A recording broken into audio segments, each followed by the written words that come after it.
Donc bonjour à tous, désolé pour le retard, hein, ça c'est la technique, c'est l'effet démo. Donc merci d'être venus pour assister à une petite introduction sur le développement d'un jeu vidéo avec Unity. Alors évidemment, vous vous en doutez, en 30 minutes de live coding, parce que ce sera sous format live coding, 30 minutes, un peu moins même maintenant, j'aurai pas le temps de vous faire un jeu AAA ou le Red Dead Redemption 3. Le but, c'est qu'à la fin de cette session, vous puissiez vous dire, en fait, c'est assez facile de réaliser un jeu vidéo. Il suffit d'avoir quelques compétences de développement, pas forcément de maîtriser, d'avoir des compétences artistiques, et un tout petit peu de géométrie, mais vraiment très peu, et on peut déjà commencer à poker quelque chose et à s'amuser avec. Voilà. Mais avant de démarrer, d'aller dans le dur sur du live coding sur un Mac, petite étape de slide obligatoire. Donc tout d'abord, s'il vous plaît. Ok, alors ça aussi. Est-ce que tu as mis le dongle sur le Mac?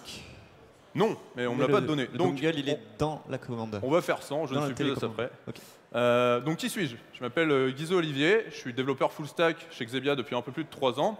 Évidemment, en tant que développeur full stack, vous vous posez sûrement la question, pourquoi est-ce qu'il développe des jeux? Tout simplement parce que c'est mon hobby. Ça fait, depuis que je suis au collège, j'ai commencé sur le moteur d'Half-Life, qui vient d'avoir 20 ans hier. Et je développais des mods, et c'est ça qui m'a amené en fait à la programmation. Au début, comme beaucoup, je pense, d'entre nous ici, je jouais à des jeux. Et un jour, je me suis dit, comment ça marche? Et je suis devenu curieux, et j'ai appris à faire un peu de 3D, un peu de programmation grâce à ça. Et c'est ce qui m'a orienté en fait dans la voie que j'ai suivie actuellement. Ça me permet aussi d'apprendre un peu des nouvelles technologies, même si la plupart, honnêtement, je ne vais pas m'en servir dans mes missions. Mais ça me change aussi un peu du quotidien, parce qu'en tant que développeur full stack, je fais plutôt des fronts en JavaScript, une API en Java qui se connecte à une base de données. Tout ça, c'est hébergé chez un provider de cloud. Et donc, ça me permet de changer. Alors, quel outil je vais utiliser pour ce live coding? Tout d'abord, évidemment, Unity. C'est dans le titre du slot. Rapidement, Unity, qu'est-ce que c'est? C'est un moteur de jeu. Et un moteur de jeu, en fait, ça va fournir à un développeur, au développeur, des composants logiciels qui vont lui faciliter la vie. Donc, il y en aura qui vont servir, par exemple, pour le code réseau, d'autres pour les interactions physiques, d'autres pour le calcul de la géométrie. Tout ça, c'est un package qui va nous simplifier la vie. Et l'autre outil que je vais utiliser, alors, Unity, rapidement aussi, c'est gratuit. Donc c'est pour ça que je m'en sers. C'est gratuit, facile d'accès, et il y a une communauté qui est assez dynamique dessus. L'autre outil que je vais utiliser, ah oui, là, je ne sais pas en fait si je vais l'utiliser. Tu codes avec quoi, toi, sur Unity? Eh ben, on va voir, voilà, surprise. Hein, c'est l'échange, voilà. Ouais, je pense que ça doit être monodéveloppe si tu as l'outil par défaut. Génial. Alors, donc l'autre outil que je ne vais pas utiliser, donc on va aller très vite, c'est Visual Studio. Pourquoi? Parce qu'on fait du C# et voilà, c'est l'IDE de base de Microsoft qu'on ne doit pas utiliser. Donc, avant de se lancer dans le live coding, génial le talk. Avant de se lancer dans le live coding, on va parler un peu du jeu. On va poser les bases de gameplay. Pour essayer de mettre quel est son périmètre. Donc c'est un petit jeu simple qui doit durer moins d'une demi-heure. Enfin, qui doit être développé en moins d'une demi-heure. Donc moi, ce que je vous propose, c'est de faire un platformer 2D. Un platformer 2D, ça parle peut-être à tout le monde. Du coup, j'ai pris un exemple simple, c'est les Super Mario Bros. Grosso modo, on a notre personnage qui démarre à un endroit et qui doit aller jusqu'à point B. Souvent, dans les Super Mario, c'est un drapeau sur lequel il va s'accrocher et après, il finit dans le château. Et pourquoi c'est 2D? Parce qu'en fait, même s'il y a un effet parfois de profondeur, notre personnage va se déplacer selon 2 axes. L'axe horizontal et l'axe vertical. Donc X et Y, et jamais on ira sur l'axe des Z, en profondeur. Évidemment, notre personnage, entre son point A et son point B, il y aura des obstacles, il y aura des ennemis, des bonus. Nous, on ne va pas mettre tout ça parce qu'en 30 minutes, j'ai pas le temps. On va juste se contenter de mettre 2-3 obstacles, un trou, notre personnage il va devoir sauter. Évidemment, on ne va pas faire un modèle 3D animé, on va faire ce qu'il y a de plus basique. On va déplacer une sphère. Donc c'est parti pour le live coding. On croise les doigts. Allez, un petit peu d'encouragement pour Olivier.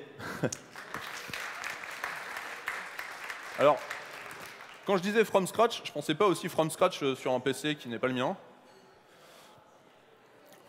Donc, c'est vraiment from scratch. Donc, je crée un nouveau jeu, un nouveau projet. Voilà, on clique sur New. OK. Ah oui, du coup, c'est l'ancienne interface. Donc, on va l'appeler Xebicon. Et on va créer le projet.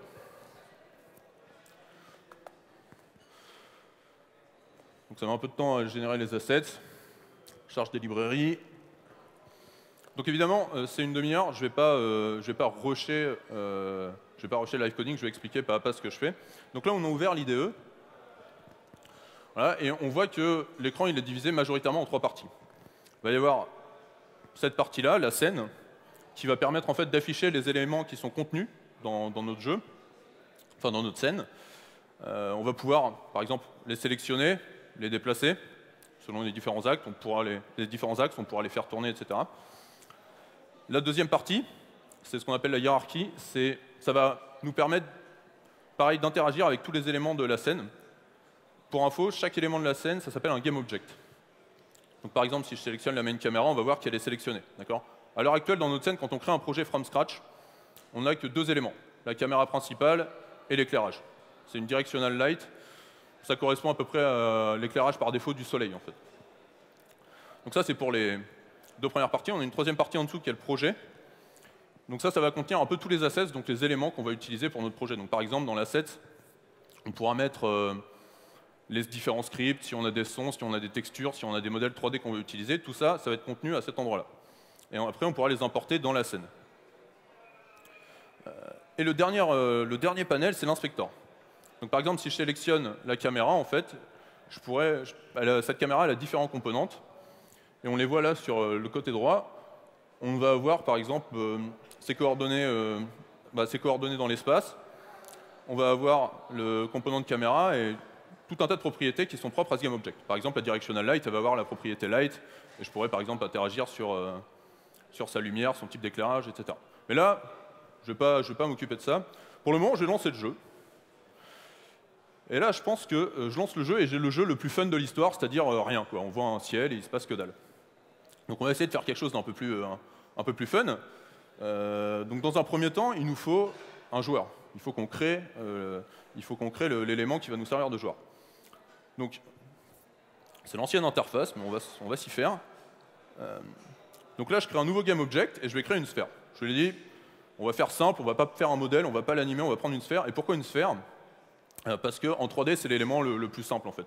Ça roule et c'est facile de calculer des collisions avec une sphère. Donc là, j'ai créé la sphère. Alors, c'est les raccourcis Mac, c'est formidable. Voilà, tout marche pas. Hein. Donc je peux normalement dézoomer. Je peux me déplacer. Bah, du coup, je vais moins interagir que ce que j'avais prévu. Voilà, formidable. Donc je peux tourner autour des objets, je peux dézoomer. Normalement, je peux facilement me déplacer dans ma scène. Est-ce qu'il y a moyen de... Pitié, au moins le dézoom. Alexandre, est-ce que tu connais le raccourci sur Mac? Je sais pas. Tu l'as, toi? Quelqu'un a la réponse dans la salle. Un héros. Merci. Donc c'est ça, l'échange, l'une des valeurs de Xebia, c'est le sharing knowledge. Merci à toi, Alexis. Voilà. C'est comment, du coup? C'est 2 doigts. Ah ouais, mais c'est pas en mode zoom dézoom, quoi. Ok. Ok, c'est tout à fait logique comme UX. Très bien.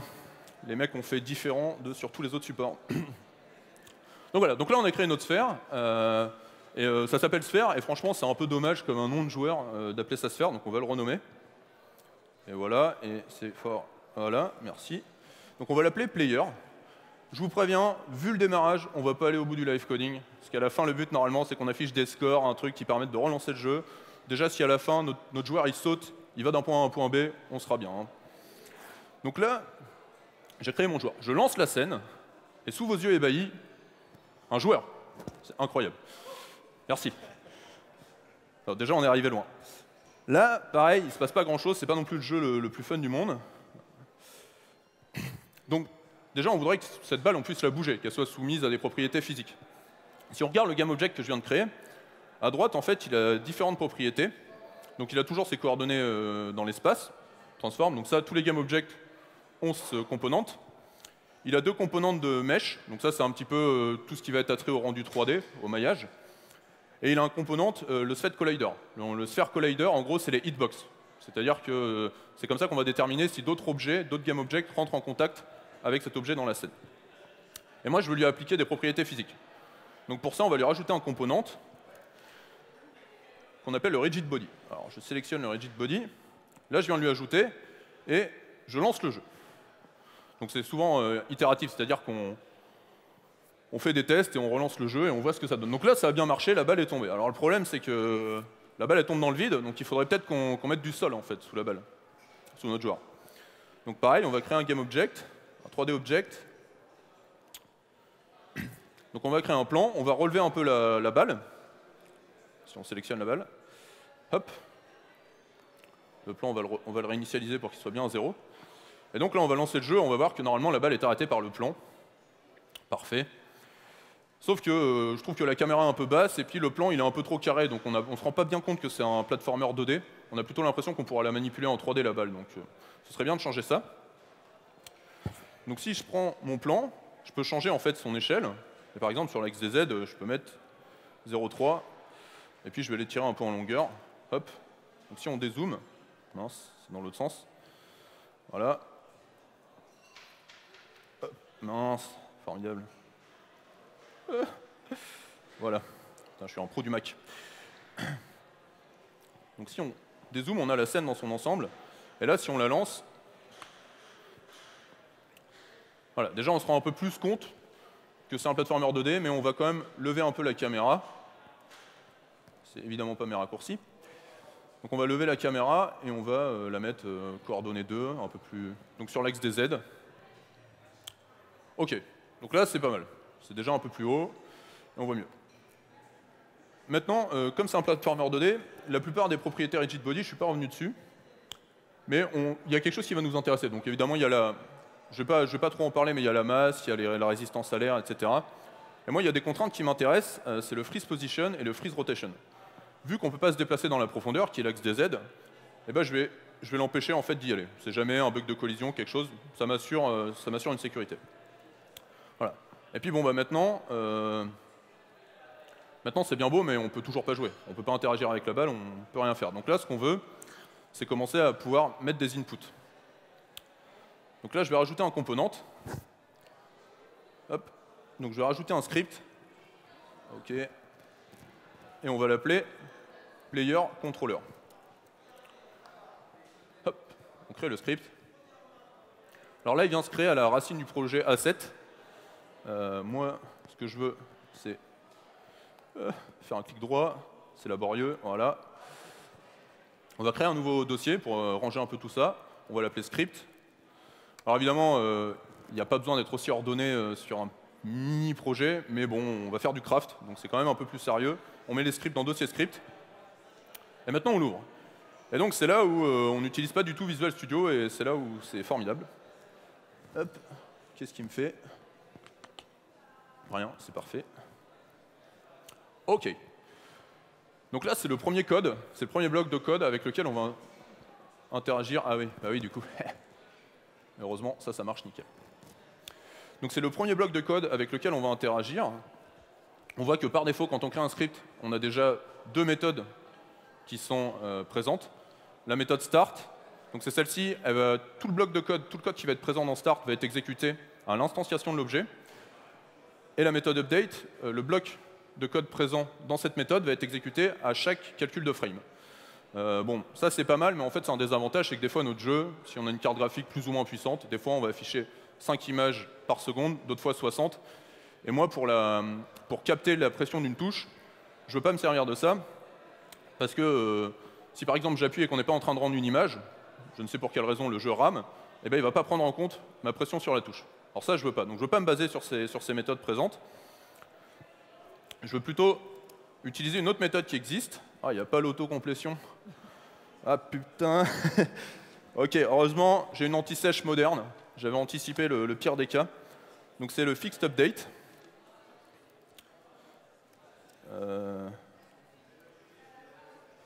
Ok. Ok, alors l'accolade sur Mac. Bon, je pense que... pomme parenthèse. Voilà, bah oui, ce serait con de l'afficher sur le clavier quand même. Bien. Non, ça marche pas en plus. Formidable. Donc je vais faire un live coding parlé. Et vous allez bien écouter pour mémoriser le code que je vais dicter, ok? Donc c'était quoi? Alexis?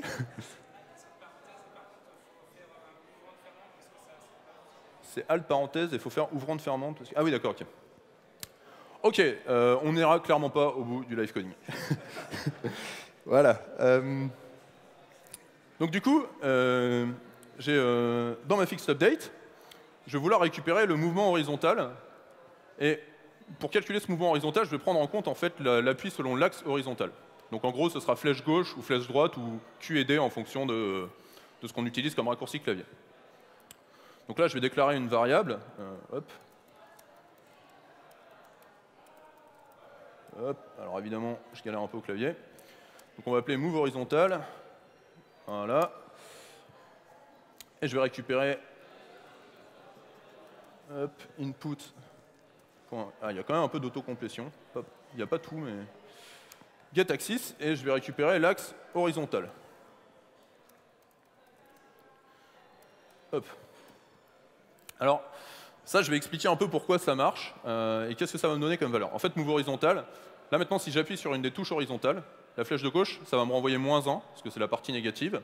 Et si j'appuie sur la flèche de droite, ça va me renvoyer 1. Et en fait, ça marche parce que sur Unity, il y a déjà un ensemble. Ah oui, c'était où dans cette version? Je crois que c'est là. Voilà. Il y a déjà un ensemble d'axes qui sont prédéfinis. Par exemple, ici, on a l'axe horizontal et on voit qu'il y a left et right et A et D. Alors évidemment, c'est fait par des Américains, donc c'est clavier QWERTY. Donc moi, je suis en AZERTY. Génial. Donc moi, je suis en AZERTY et donc je rebind la touche A sur la touche Q. Voilà. Donc retournons sur MonoDevelop. Normalement, voilà. Ah, je sais pas ce que c'est. Bon, normalement, sur les dernières versions de Unity, vu que Unity va inspecter le code C#, et il va mettre un warning en disant attention, tu as déclaré une variable, donc move horizontal, mais elle n'est jamais utilisée. Donc là, j'ai mon move horizontal, et je vais déclarer un vecteur. Donc je vous ai dit, il y a un tout petit peu de géométrie, parce qu'en fait, je dois appliquer une force à mon objet pour lui dire de se déplacer de gauche à droite. Donc cette force, en fait, c'est selon l'axe d'un vecteur. Donc je déclare un vecteur 3 qu'on va appeler horizontal movement. Je ne vous cache pas que pour les noms, je n'étais pas hyper inspiré. Et on va instancier un nouveau vecteur. Donc là, on va lui donner sur l'axe des x. Donc encore une fois, x, c'est l'horizontal, y, c'est la verticale, et z, on s'en servira jamais. Sur l'axe des x, on va lui donner le move horizontal. Sur l'axe des y, on va lui donner 0. Et sur l'axe des z, pareil, on va lui donner 0. Voilà. Maintenant que j'ai déclaré ce vecteur, eh ben on va l'appliquer sur ma sphère. Donc on va prendre ma sphère, mais du coup je dois l'appliquer en fait sur son component de physique. Vous vous rappelez, j'ai rajouté à ma sphère, à mon player, j'ai rajouté un rigid body. Et c'est ça qui sert à gérer les forces sur mon joueur. Donc en gros, il faut que je récupère le rigid body. Donc je vais déclarer une variable rigid body.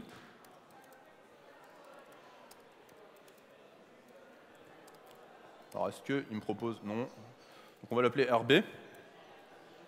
On va la récupérer à l'instanciation de l'objet. Donc on va faire RB égale get compo. Ok. Donc ça, c'est l'ancienne version. Normalement, il y a un get compo. Ah si, c'est bon, ok. Non, c'est juste qu'il ne me le propose pas tout de suite. Ça m'a fait un peu peur. Voilà. Et donc, ce rigid body que j'ai récupéré, je vais lui appliquer une force. Donc RB, on ajoute la force. Et, pardon, on lui donne le horizontal mouvement. Et on va le multiplier par un facteur qu'on va pouvoir déterminer dans le jeu. C'est-à-dire que comme ça, on dirait que dans le jeu, je pourrais modifier sa vitesse si ça ne me plaît pas. Donc par exemple, donc ici je viens de déclarer la variable speed, et donc je vais déclarer le coefficient multiplicateur ici. Et là, ce qui est intéressant, c'est qu'en fait, vu que je l'ai déclaré public, dans Unity, si je sélectionne mon player, hop, on le voit, j'ai la variable speed qui vient d'apparaître. Donc là, je peux setter différentes valeurs. Donc si je mets 10, hop, mauvais réflexe. Si je mets 10, par exemple, et que je lance le jeu, si j'appuie sur D et Q, la boule bouge. Donc c'est pas mal, mais il y a beaucoup d'inertie, c'est un peu lent. Donc en fait, là, en le mettant public, je peux rapidement le modifier. C'est intéressant de faire cette méthode-là plutôt que de mettre évidemment en privé, parce que si je crée plusieurs joueurs dans la scène, je sais pas, pour un jeu multi, je pourrais dire en fonction du type de joueur qui a été choisi, je peux facilement interagir avec ces variables. Ça me permet aussi de tester, parce que je peux modifier la valeur en direct pendant que je lance le jeu. Vous voyez, tout ça, c'est accessible. Donc là, par exemple, si je mets 20, on voit que c'est déjà un peu mieux. Et je pourrais dire, ouais, bon, c'est pas mal, mais j'ai envie de tester en direct, et je vais mettre 40, voir ce que ça donne. Ouais, voilà. Et donc là, c'est très rapide. Donc on va rester sur 20. Hop, donc si on retourne dans ma scène, c'est pas évident à manipuler. Donc là, on est bien, mais on n'a toujours pas d'obstacle. Il n'y a pas ce qui fait qu'un platformer 2D est un platformer 2D. Ah ouais. Ah ouais. J'ai vraiment pas beaucoup de temps. Ok, je vais revenir un peu sur les questions. Et, on va quand même essayer de faire sauter la balle. Du coup, là, on n'a aucun obstacle. Donc rapidement, on va rajouter un objet 3D. On va mettre un cube. Hop. On va le déplacer, on va le mettre un peu sur la droite. C'est pas sur l'axe des Z, j'ai mal cliqué. On va le monter un peu. Et si je lance le jeu, ma balle va être bloquée par le cube. Donc le but, ça va être de sauter par-dessus. Donc comment on fait ça? Au niveau du player controller, encore une fois, on va retourner modifier le script. Et on va déclarer une variable. Alors là, je vais la mettre publique, c'est juste pour des raisons de debugging, c'est pour voir dans l'IDE si ça marche bien, le fait que je sois au sol ou non. Mais je vais déclarer une variable publique, un booléen, qu'on va appeler onGround. Par défaut, je vais lui dire onGround égale false, parce que quand on crée le jeu, la balle flotte légèrement au-dessus du niveau et elle démarre, elle ne touche pas le sol. Et je vais gérer les cas où, pour le faire sauter, en fait, on appuie sur espace et ça fait décoller la balle. Donc je fais un if input. Donc je vais dire, si j'appuie sur la barre espace, donc, alors, la barre espace, c'est pareil que pour le get axis horizontal. En fait, jump, ça fait partie des inputs préprogrammés par Unity. Et que la balle est par terre. Alors là, c'était Alt Shift, parenthèse. Oh non.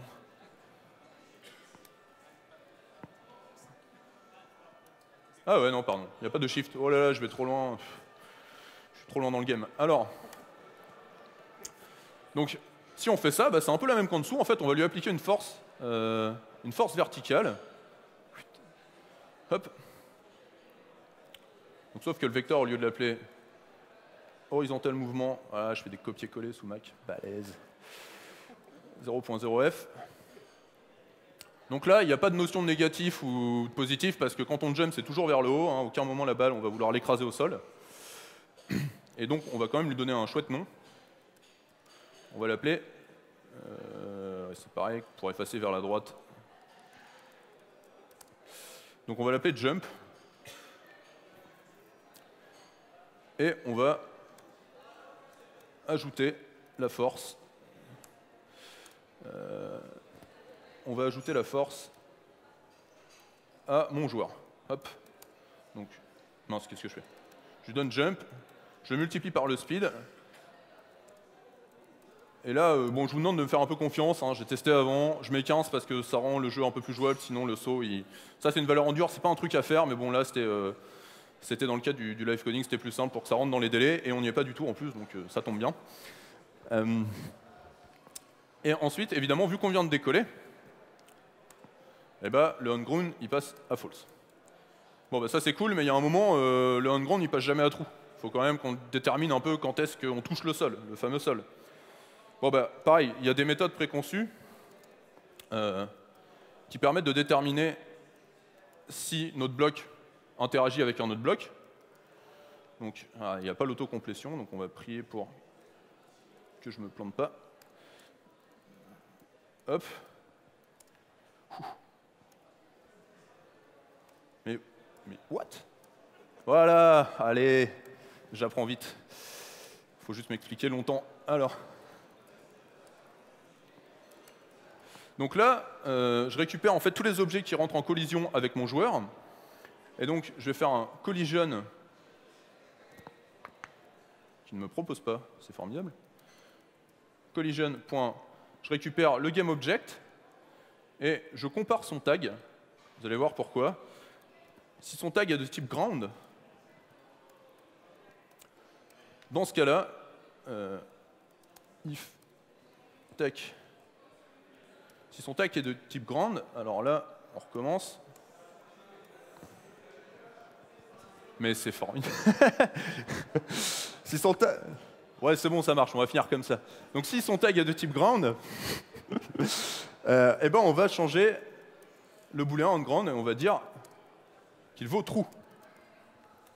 Voilà. Et là... Ah, c'était true, ok. J'ai eu peur que ce soit encore un autre truc plus compliqué. Et donc, qu'est-ce que ça veut dire en fait de comparer le tag? Vous allez voir qu'en fait il y a des objets, je peux leur attribuer, je peux les regrouper en fait sous différents noms. Et par exemple, le plane, qui n'est pas un nom super en fait, j'aurais dû l'appeler ground. Et ben, je peux lui rajouter un tag. Vous voyez, il en existe déjà. Par exemple, il y aura le tag respawn, le tag main camera, player, etc. Moi, je vais en créer un pour les besoins du jeu, que je vais appeler ground. Et là, vu le temps qu'il me reste, on prie pour que ça marche du premier coup, pour qu'on puisse avoir un minimum de questions. Et du coup, si je retourne sur mon ground, j'ai juste à le taguer ground, à lancer le jeu, et normalement, on peut faire sauter le cube et passer au-delà de la boîte. Voilà.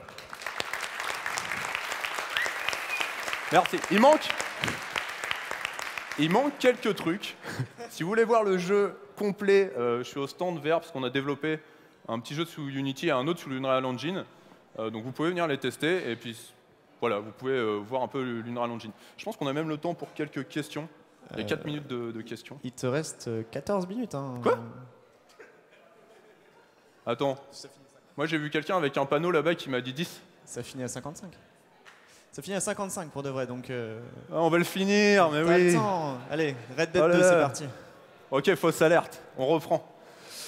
Ok, alors là... Mais ça arrive souvent dans un jeu. On va finir un peu là. On va le cruncher, le jeu. Ça, c'est une tradition dans les jeux vidéo. Hein. Si vous avez suivi le développement récent chez Rockstar, à la fin, on fait des semaines de 100 heures et on est heureux. Donc là, je peux sauter la boîte, mais vous voyez, on va relancer le jeu. Vous allez vite vous rendre compte qu'il y a un problème. C'est ok, c'est cool, je peux interagir un peu, je saute la boîte, mais là, moi, la balle, je sais plus où elle est. Il faut que notre caméra commence à suivre un peu la balle, parce que...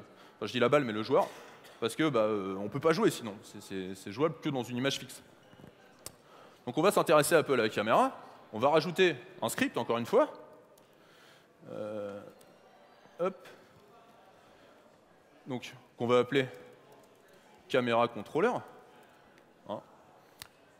Hop. On va le créer et l'ajouter. Et en gros, c'est très simple. On va juste déclarer une variable de décalage qui va, au démarrage du jeu, stocker le décalage entre la balle, entre notre joueur et la caméra, et qui, à chaque calcul d'image, va décaler la caméra d'autant que c'est décalé la balle. Donc là, évidemment, le script, il ne s'est pas mis dans le dossier script, donc on fait les choses proprement. Et si je retourne sur ma main caméra, elle a récupéré un script et je peux éditer le script en faisant un petit edit script. Donc c'est parti. Encore une fois, on retrouve les mêmes méthodes qu'à chaque création de script. On crée une variable privée de décalage, donc l'offset. Hop.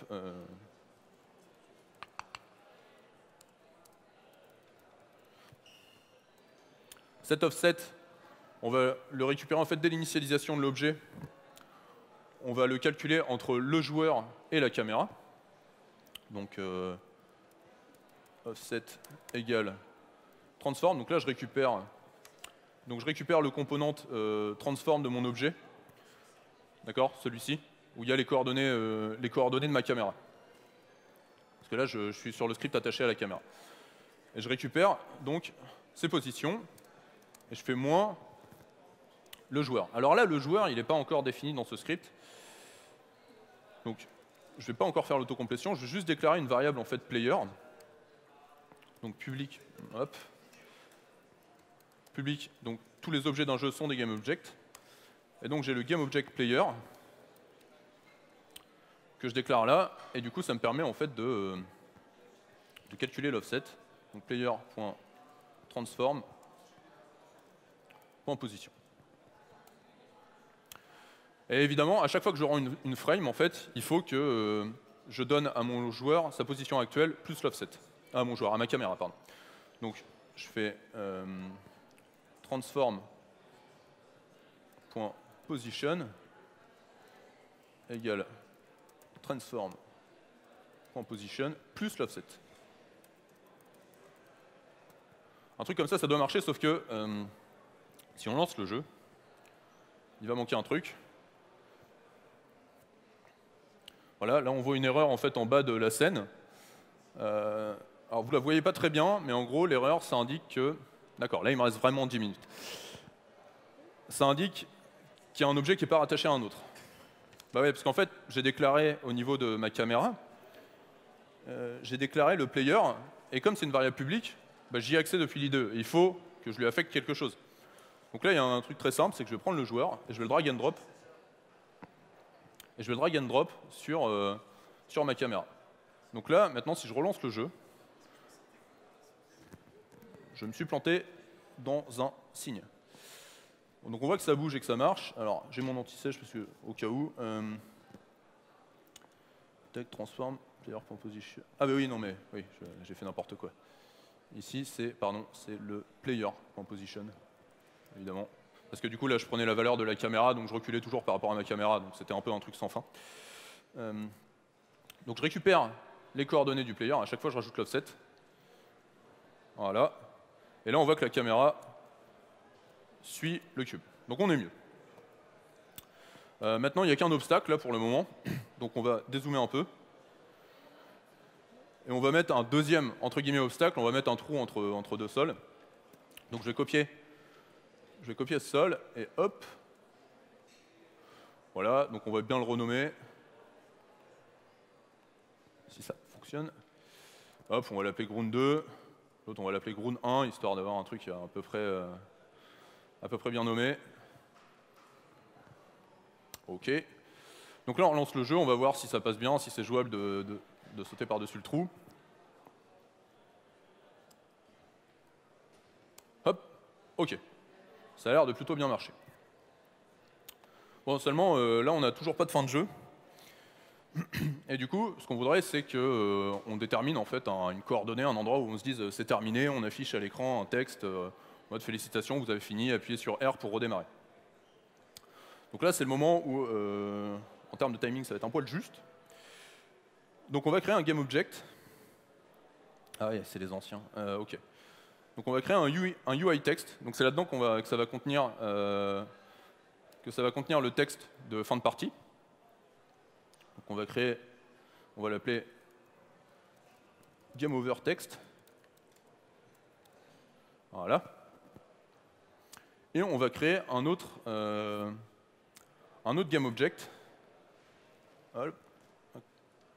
qu'on va appeler le GameController. En gros, ça va être l'orchestrateur de notre jeu. C'est lui qui va nous permettre qui va prendre en compte le redémarrage du jeu ou non. Donc pareil, on va lui attacher un script. Voilà, new script, on va l'appeler GameController.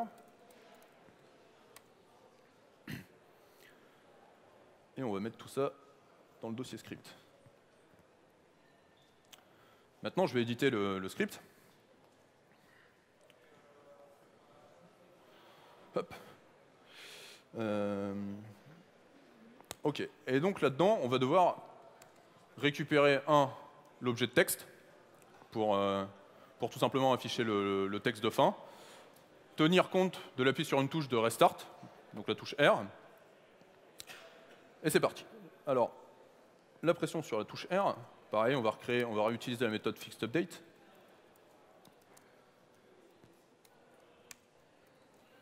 Hop.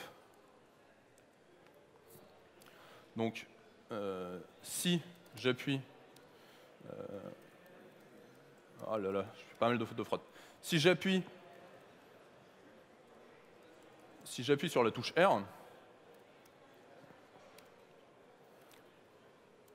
hop, dans ce cas-là, en fait, je vais redémarrer la scène. Donc là, c'est... Pardon? Ah oui, autant pour moi. C'est le concept du halt. J'ai encore un peu de mal à m'y faire.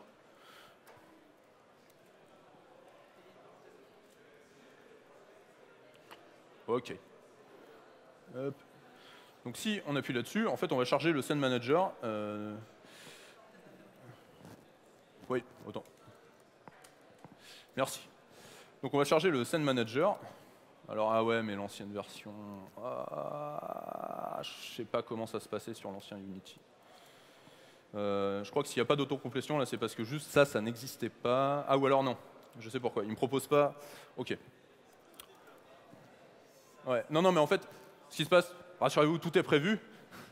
C'est l'ancienne version, elle ne me propose pas d'utiliser la lib, je pense que c'est ça. Heureusement, c'est pareil, je crois que je me le suis noté. Parfait. Parce que j'avoue que c'est pas un truc, les imports en général, vu que ça se gère tout seul, je m'en occupe pas trop. Et je pense que c'est pour ça.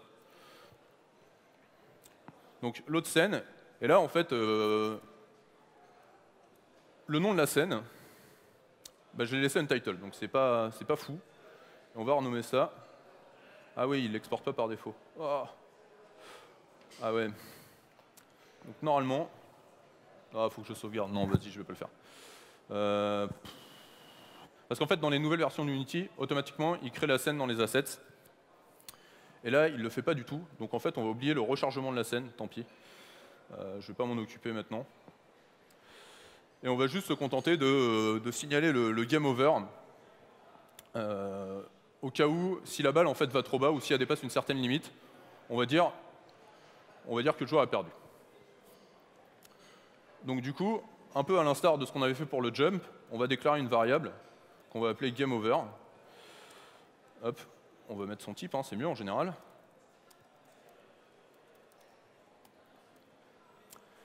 Et par défaut, évidemment, quand on démarre le jeu, le GameOver, il est à faux. Bien joué. Et on va récupérer l'objet texte. Alors c'est pareil. Public, texte. On va prendre le GameOverText. Et... Ah ouais, superbe. Tac. Alors hop, je pense que c'est pareil, il manque l'import. Ça doit être Unity Engine.ui. Ça normalement il le fait un peu tout seul. Ok, donc ça c'est bon. Donc on va initialiser le texte du GameOverText. On va le mettre à vide.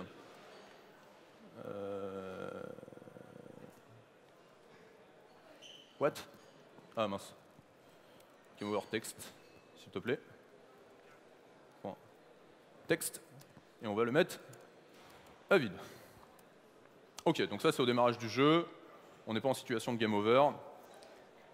Et puis ce qu'on voudrait, c'est que quand le jeu se termine, on désactive le joueur, qu'il ne puisse plus interagir avec. Hop là. C'est le câble qui n'est pas bien posé. Et là, il me reste combien de temps? 2 minutes.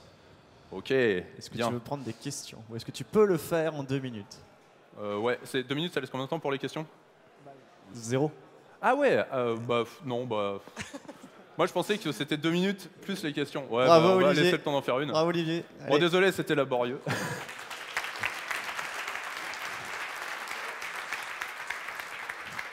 Non, t'as vaincu la machine, c'est bien. Concours de circonstances. C'est bien. Est-ce qu'il y a des questions? Bravo pour la performance quand même. Merci. Juste au tout début, quand tu as créé ton nouveau projet, il proposait un mode 3D ou 2D déjà en fait. Et qu'est-ce que ça aurait changé par rapport à ce que tu fais là? Je n'ai jamais lancé en fait un projet en mode 2D, donc je ne saurais pas te dire exactement. J'imagine que par défaut, il ne va pas te proposer tout ce qui est axe des Z, etc. Tu vas plus être... en fait, tu t'orientes directement vers un jeu, je sais pas, je vais citer Ori and the Blind Forest, qui a été fait avec Unity. Et donc, il ne va pas te proposer tout... Des vecteurs 3D, j'imagine qu'il ne va pas spécialement te le proposer. Enfin, je ne suis même pas sûr encore, parce que pour les environnements... donc ça, je ne sais pas. Ok.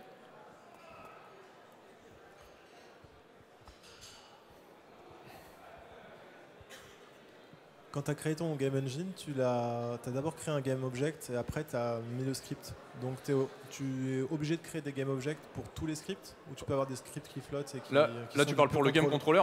Ouais. En fait, si tu veux qu'il soit dans ta scène, ouais, il te faut un Game Object auquel il sera rattaché. Tu peux créer des scripts à côté, tu les mettras dans le dossier assets et tu les ressortiras quand on aura besoin. Mais tu peux pas, en fait, tu es obligé de l'attacher à un objet. Ouais. Et une dernière question. Vous avez à chaque fois créé des scripts pour ajouter des comportements qui sont relativement standards. Ouais. Est-ce qu'il y en a qui sont built-in ou est-ce que c'est nécessaire à chaque fois de créer ses propres scripts? Non, il va y avoir quelques librairies en fait, qui vont permettre de gérer des déplacements, mais la plupart, en fait, ça va dépendre des besoins. Il y aura déjà des librairies qu'on peut charger pour faire ça.